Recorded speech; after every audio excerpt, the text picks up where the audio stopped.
Hello दोस्तों, स्वागत है आपका एग्जाम टाइम में। दोस्तों यहाँ पर मध्य प्रदेश सामान्य ज्ञान के अंतर्गत आज हम यहाँ पर देखेंगे मध्य प्रदेश का इतिहास। अब इसमें भी हम जो देख रहे हैं वो है प्रागैतिहासिक काल। प्रागैतिहासिक काल को हमारे मध्य प्रदेश में दो तरीके से देखा जाता है, एक तो पाषाण काल और एक ताम्र पाषाण काल। यहाँ पर पाषाण काल की बात करते हैं तो पाषाण काल में बहुत ही कम अवशेष हमारे यहाँ मिले हैं, यानी स्थल मिले हैं, और ताम्र पाषाण काल के अधिक स्थल यहाँ पर मिले हैं। देखिए, सबसे पहले क्या हुआ था, सबसे पहले जैसे ही आदि मानव आए थे, आदि मानव के बाद में उन्होंने पत्थर का उपयोग करा। पत्थर के बाद में दूसरे जो प्रथम धातु थी वो कौन सी थी, तांबा।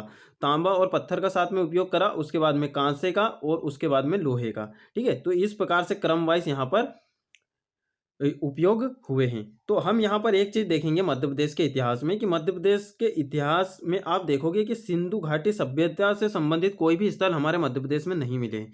ठीक है दोस्तों, तो हम यहाँ पर अभी प्रागैतिहासिक काल समझ लेते हैं, बाकी आगे जैसे ही हमारे पार्ट वाइज वीडियो आते जाएंगे तो हम यहाँ पर पूरा समझ लेंगे। अब देखिए, मैंने यहाँ पर कुछ नोट्स बना के रखे हैं, मैं आपको यहाँ पर समझाने का प्रयास करूँगा। अब देखिए, मध्य प्रदेश के इतिहास को हम यहाँ पर चार भागों में बांट सकते हैं, एक तो प्रागैतिहासिक काल, प्राचीन काल, मध्यकाल और आधुनिक काल। अब दोस्तों, ये जो प्रागैतिहासिक काल है तो इसे क्या कहते हैं कि ये लिखित साक्ष्य यहाँ पर उपलब्ध नहीं है और यहाँ पर पुरातात्विक साक्ष्य उपलब्ध है। यानी कि लिखित साक्ष्य उपलब्ध नहीं हो और पुरातात्विक साक्ष्य उपलब्ध हो तो उसे कहते हैं प्रागैतिहासिक काल। ठीक है, अब यहाँ पर जो ये तीनों हैं तो ये तीनों को क्या ऐतिहासिक काल हम यहाँ पर कह सकते हैं, क्योंकि यहाँ पर क्या है, लिखित साक्ष्य भी उपलब्ध है और उसके बाद में पुरातात्विक साक्ष्य भी उपलब्ध है। ठीक है, तो ये यहाँ पर हमारे प्राचीन काल, मध्यकाल और आधुनिक काल, तो ये हम नेक्स्ट वीडियो में यहाँ पर देखेंगे। और हमारे मध्य प्रदेश का इतिहास कुछ थोड़ा सा अलग है, यानी कि यहाँ पर आपको और भी बीच बीच में मतलब कि आयाम मिलते जाएंगे। इन प्राचीन काल में भी बहुत सारे आयाम हैं और प्रागैतिहासिक काल में भी। ठीक है, तो अब आ जाते हैं हम यहाँ पर प्रागैतिहासिक काल में। मैंने आपको बता दिया है प्रागैतिहासिक काल क्या है, जहाँ पर लिखित साक्ष्य उपलब्ध नहीं हो, बाकी पुरातात्विक साक्ष्य उपलब्ध हो, उसी के आधार पर हमने पता लगाया है कि ये सभ्यता कितनी पुरानी है। अब यहाँ पर हम इसका दो चरण देखते हैं, मध्य प्रदेश में जो सभ्यता है उसका दो चरण यहाँ पर देखेंगे, एक तो पाषाण काल और एक ताम्र पाषाण काल। यानी प्रागैतिहासिक काल को हम दो तरीके से देख सकते हैं, एक तो पाषाण काल और एक ताम्र पाषाण काल। ठीक है, देखिए यहाँ पर थोड़ा सा लिखने में मिस्टेक हुआ, बाकी आप यहाँ पर समझ गए होंगे, मैं बोल रहा हूँ उससे भी आपको यहाँ पर समझ में आ जाएगा। सिंपल सा लॉजिक है यहाँ पर कि पाषाण काल, पाषाण काल यानी कि जब मानव ने पत्थर के औजार बनाए। ठीक है, और उसी से उनने कृषि, पशुपालन और अग्नि का प्रयोग करा। अब ताम्र पाषाण काल क्या होता है, ताम्र पाषाण काल सीधा सा है कि पत्थर के साथ तांबे का उपयोग करा। ठीक है, यानी पाषाण मतलब क्या होता है, सीला, सीला मतलब कि होता है पत्थर। ठीक है, तो यह आपको ध्यान रखना है। उसके बाद में यहाँ पर मोहनजोदड़ो व हड़प्पा समकालीन, यानी देखिए यहाँ पर आपको बात समझनी होगी कि मोहनजोदड़ो और हड़प्पा के समकालीन था यहाँ पर, जब ताम्रपाषाण काल हमारे मध्य प्रदेश में चल रहा था तब।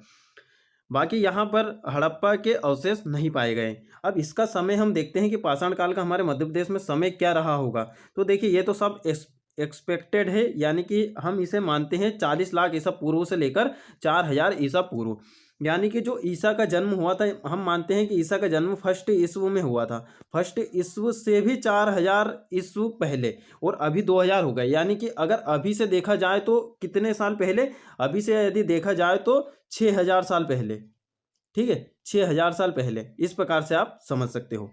यानी कि ईसा से भी 4000 वर्ष पहले की ये बात है। ठीक है दोस्तों, अब यहाँ पर देखिए हमें प्रागैतिहासिक काल के अंतर्गत पढ़ना क्या है और कैसे क्वेश्चन आते हैं। आपने देखा होगा कि जो भीमबेटिका है उसका भी एक क्वेश्चन पूछा जा चुका है, आप देखोगे पुराने ओल्ड पेपर तो आपको वहाँ पर समझ में आ जाएगा।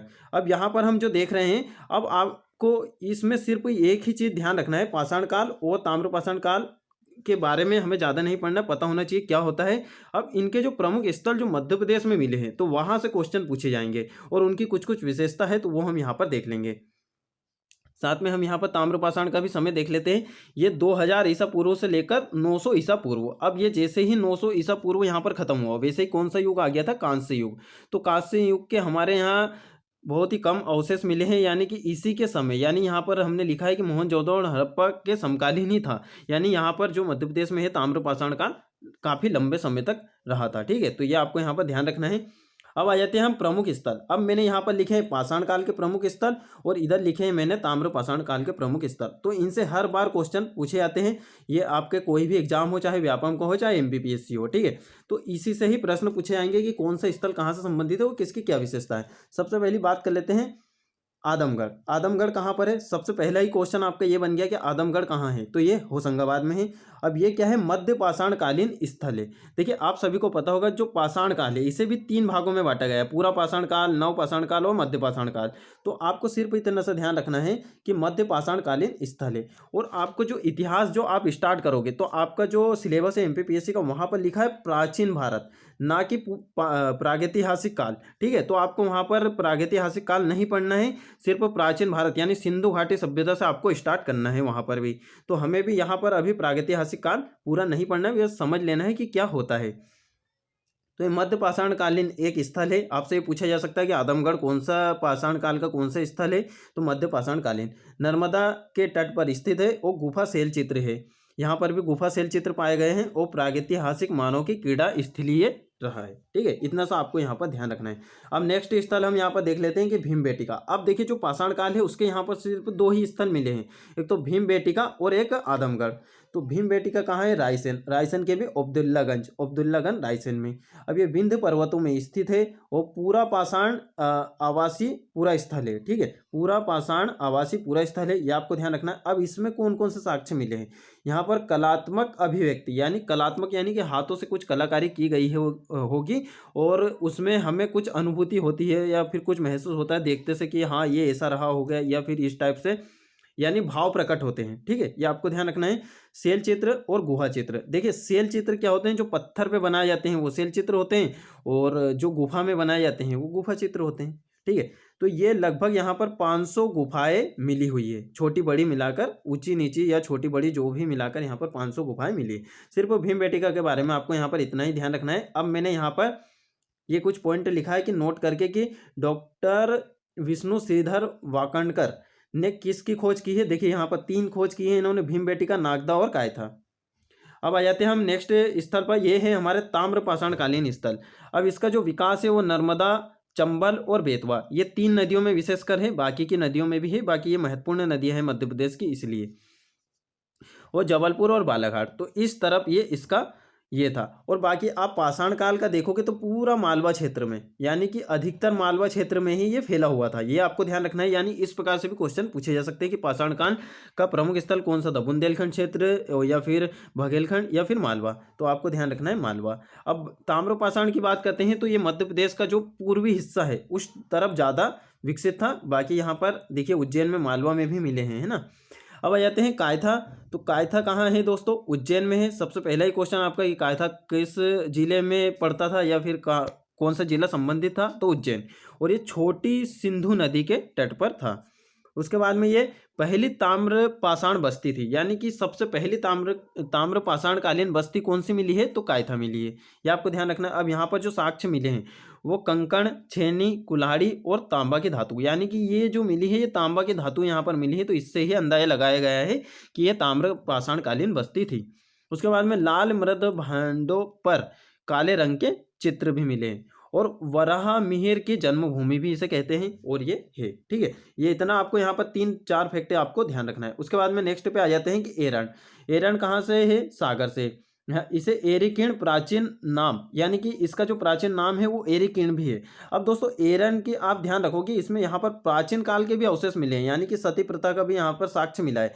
तो अब यहाँ पर 2 क्वेश्चन यहाँ पर हो गए कि जो एरन है वो ताम्र पाषाण कालीन बस्ती से भी संबंधित है और प्राचीन काल से भी संबंधित है, ये भी आपको ध्यान रखना है, यानी कि 2 चीज़ों से ये संबंधित है।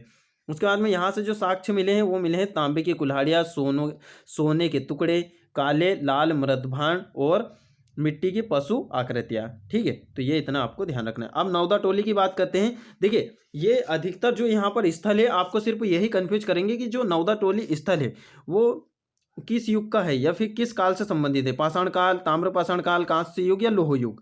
उसके बाद में जैसे खेड़ी नुमा पूछ लेंगे, और एक क्वेश्चन इस प्रकार से बनेगा कि यहाँ मतलब कि झोपड़ी नुमा मिट्टी का घर कहाँ से मिला है, तो ये नवदा टोली से मिला है। और इस प्रकार से भी एक क्वेश्चन बन सकता है कि नवदा टोली कहाँ स्थित है या फिर कहाँ स्थित था, तो महेश्वर, ओमकारेश्वर, उज्जैन, इंदौर, भोपाल, इस प्रकार के आपको यहाँ पर ऑप्शन दे देंगे। या फिर नदिया से पूछ सकते हैं कि नवदा टोली प्राचीन ताम्रकालीन स्थल किस नदी के तट पर स्थित था? तो ये नर्मदा के तट पर स्थित था। ठीक है दोस्तों, तो आपको मैंने ये भी बता दिया किस प्रकार से क्वेश्चन बन सकते हैं। तो नवदा टोली कहाँ है? महेश्वर और नर्मदा के तट पर। और यहाँ पर साक्ष्य जो मिले हैं झोपड़ी नुमा मिट्टी का घर। और ये जो झोपड़ी नुमा मिट्टी के घर हुआ करते थे ये चौकोर, गोल और आयताकार हुआ करते थे। अब दोस्तों खेड़ी नुमा की बात करते हैं तो ये होशंगाबाद में है और ये 1500 ईसा पूर्व पुरानी ताम्र पाषाण बस्ती है। ठीक है, इतना सा आपको ध्यान रखना है। आप इतना भी ध्यान रख लोगे कि खेड़ी नुमा कहाँ है, तो ये होशंगाबाद में है। अब आते हैं, देखिए अन्य जो ताम्र पाषाण कालीन स्थल है वो भी मैं आपको यहाँ पर बता देता हूँ। देखिए अब यहाँ पर ताम्र पाषाण कालीन स्थल है। अब इनके बारे में ज़्यादा कुछ विशेष नहीं है, जितना हम अपन ने पहले वाले जो ताम्र पाषाण कालीन और पाषाण कालीन स्थल देखे हैं बस उनके बारे में ही विशेष चीज़ें आपको ध्यान रखना है। अब तो सिर्फ आपको ये ध्यान रखना है ये कहाँ है। उसके बाद में देखिए आवरा कहाँ है? मंदसौर में है। अब यहाँ पर देखिए इसके बारे में एक विशेष बात है कि यहाँ पर ताम्र पाषाण काल से लेकर गुप्त काल की अवस्था एवं सामग्री मिली है। तो ये बहुत ही महत्वपूर्ण स्थल हो गया, क्योंकि अभी तक कोई भी ऐसा स्थल नहीं है कि जहाँ पर ताम्र पाषाण काल से लेकर गुप्त काल तक की, यानी कि आप देखोगे कि ताम्र पाषाण काल के बाद में कौन सा आया था? कांस्य युग, फिर लोह युग, उसके बाद में महाजनपद काल, महाकाव्य काल, मौर्य काल और फिर मौर्योत्तर काल और उसके बाद में गुप्त काल, यानी कि इतने सारे साक्ष्य यहाँ पर मिले हैं। तो ये बहुत ही महत्वपूर्ण स्थल है। ठीक है दोस्तों, अब आ जाते हैं डांग वाला। तो ये दोस्तों ये कहाँ है? उज्जैन में है।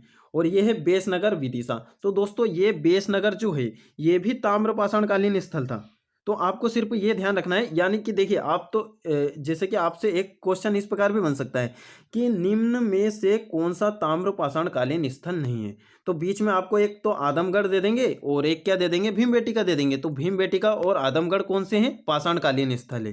ठीक है, उसके बाद में यहाँ पर नागदा की बात करते हैं। नागदा कहाँ है? उज्जैन में है और चंबल नदी के तट पर है। मृदभाण और लघु पाषाण के अस्त्र यहाँ से मिले हैं। उसके बाद में आज़ाद नगर। अब देखिए जो ये डांग वाला है तो इसके बारे में कुछ विशेष इसलिए नहीं लिखा क्योंकि ये अभी नए नए खोजे गए स्थल है और ये आज़ाद नगर इंदौर मूसाखेड़ी के पास में, तो ये भी नया स्थल है ना। तो ये मूसाखेड़ी आप नहीं भी ध्यान रखोगे, इंदौर आप ध्यान रखोगे तो भी आपका यहाँ पर काम हो जाएगा, क्योंकि इस प्रकार के ही क्वेश्चन पूछेंगे। तो प्रागैतिहासिक काल में कुछ नहीं है। अब यहाँ पर हम संबंधित फैक्ट यहाँ पर कुछ देख लेते हैं। नर्मदा घाटी, महेश्वर, नवदा टोली और चोली में ताम्रपाषाण बस्ती की खोज किसने की है? तो ये किसने की है? Doctor H.D. सांकलिया ने। उसके बाद में नेक्स्ट है भीमबेटका, नागदा, कायथा की खोज किसने की है? Doctor V.S. वाकणकर। नेक्स्ट है मध्य प्रदेश के सभ्यता का दूसरा चरण था, तो ये ताम्रपाषाण काल, और पहला चरण कौन सा था? पाषाण काल। उसके बाद में और नेक्स्ट फैक्ट है कि मध्य प्रदेश के इतिहास का प्रारंभ होता है तो पाषाण काल से होता है। नेक्स्ट ये है कि मध्य प्रदेश का क्रमबद्ध इतिहास प्राप्त होता है। देखिए ये भी बहुत महत्वपूर्ण क्वेश्चन है, यानी कि पाषाण काल से हमें क्रमबद्ध नहीं मिले, क्योंकि देखिए कहीं का स्थल बाद में मिला है, कोई सा स्थल पहले मिल गया है, तो उससे हमें क्या है, जो उसका जो काल है, समय निर्धारित हम सही तरीके से नहीं कर पाए हैं, है ना। तो अगर क्रमबद्ध इतिहास की यदि बात करते हैं तो देखिए भारत का भी क्रमबद्ध जो इतिहास है महाजनपद काल से ही प्रारंभ होता है, यानी सिंधु घाटी का तो कार्बन डेटिंग विधि से उसका यहाँ पर काल का पता लगाया है। बाकी आप देखोगे कि भारत का भी महाजनपद काल से ही क्रमबद्ध इतिहास मिलता है। तो महाजनपद काल से यानी 6ठी शताब्दी ईसा पूर्व से। उसके बाद में नेक्स्ट है कि मध्य प्रदेश के भूभाग को आदि मानव की क्रीड़ा स्थली कहा जाता था, ये मैंने आपको बता ही दिया है। और एक और विशेष बात है हथनोरा। हथनोरा कहाँ पर है दोस्तों? सीहोर में है। यहाँ से प्राचीन मानव के कपाल का टुकड़ा मिला है जो कि 5 लाख साल पुराना माना गया है। और ये भारत ही नहीं, यानी मध्य प्रदेश ही नहीं, भारत का भी सबसे प्राचीनतम मानव अवशेष है। और दोस्तों अभी हमने यहाँ पर बात किया था कि मध्य प्रदेश में जैसे कि वराह प्रतिमा अभिलेख संबंधित है। अभी ये वराह मिहिर की जन्मभूमि हमने क्या बताया था? कायथा। ठीक है, ये आपको ध्यान रखना है। कायथा है वराह मिहिर की जन्मभूमि, और ये कायथा कहाँ आता है? उज्जैन में आता है। तो यहाँ पर क्या है दोस्तों कि ये वराह मिहिर जो अभिलेख है ये राजा तोरमान से संबंधित है, इतना आपको यहाँ पर ध्यान रखना है। अब दोस्तों यहाँ पर मैंने लिखा है हड़प्पा संस्कृति के चिन्ह मध्य प्रदेश में नहीं मिले हैं। नेक्स्ट ये है कि मध्य प्रदेश भूभाग की दृष्टि से किस भू संहिता का भाग है? तो गोंडवाना लैंड का। तो ये वैसे अगर देखा जाए तो ये हमारा मध्य प्रदेश का जो भौगोलिक पार्ट है उससे संबंधित क्वेश्चन है, वैसे हमने यहाँ पर ऐड कर दिया है, तो ये भी आपको ध्यान रख लेना है। अब दोस्तों यहाँ पर एक विशेष चीज़ें मैंने लिखी है कि जैसे इतिहास किसे कहते हैं। यदि अगर 3 मार्कर में आपसे पूछा जाता है कि इतिहास किसे कहते हैं, तो आप इस प्रकार से लिख सकते हो, वर्तमान के परिप्रेक्ष्य में अतीत का अध्ययन करना ही इतिहास कहलाता है। ठीक है, अब देखिए यहाँ पर मध्य प्रदेश का जो युग है वो किस किस प्रकार है। सबसे पहला जो युग है पाषाण काल, फिर ताम्र पाषाण काल, फिर कांस्य युग। यानी कांस्य युग के कुछ अवशेष यानी अवशेष तो बिल्कुल नाम मात्र के यहाँ पर मिले हैं, यानी सिंधु घाटी सभ्यता से संबंधित है ये कांस्य युग। उसके बाद में नेक्स्ट है कि लोह युग, ये वैदिक काल से संबंधित है। आप देखोगे कि जो वैदिक काल है ये दो भागों में बटा था, एक तो ऋग वैदिक काल और एक उत्तर वैदिक काल। तो जो उत्तर वैदिक काल है तो वहीं से बस लोहे की शुरुआत हो जाती है ना। फिर औजार वगैरह, धनुष बाण वगैरह बनाए जाते हैं, और फिर आप सबको पता ही है फिर आगे चलते चलते महाजनपद युग आता है, फिर महाजनपदों का जनपद में विभाजन होता है। उसके बाद में महाकाव्य काल, देखिए महाकाव्य काल वो है जब महाभारत और रामायण का जब काल था। उसके बाद में महाजनपद युग, अब महाजनपद युग से मध्य प्रदेश का क्रमबद्ध इतिहास हमें मिलना आसान हो जाता है, तो वहाँ से हम सारे राजाओं को भी यहाँ पर अच्छे से समझ लेंगे। तो दोस्तों ये देखिए इस प्रकार से है, और यहाँ पर जो प्रागैतिहासिक काल है तो उसमें सिर्फ यही इंपॉर्टेंट है। अब हम क्या देखेंगे, प्रागैतिहासिक काल के बाद में अब देखेंगे हम वैदिक काल, है ना, क्योंकि हमारे यहाँ जो सिंधु घाटी सभ्यता है उससे संबंधित कोई भी स्थल यहाँ पर नहीं पाए गए हैं, तो वैदिक काल में भी इससे पहले हम थोड़ा महाकाव्य काल देख लेंगे। ठीक है दोस्तों, तो इस प्रकार से हम मध्य प्रदेश को यहाँ पर कवर करेंगे। तो ये आपको वीडियो कैसा लग रहा है, और आपने भी कहीं मध्य प्रदेश के नोट्स बनाकर रखे हैं और इसमें कुछ IMP फैक्ट आपको मिल जाता है तो वो आप लिख सकते हो। ठीक है दोस्तों, मिलते हैं फिर नेक्स्ट वीडियो में, और इसी प्रकार अब डेली वाइज हमारे ये वीडियो आते रहेंगे MP GK के।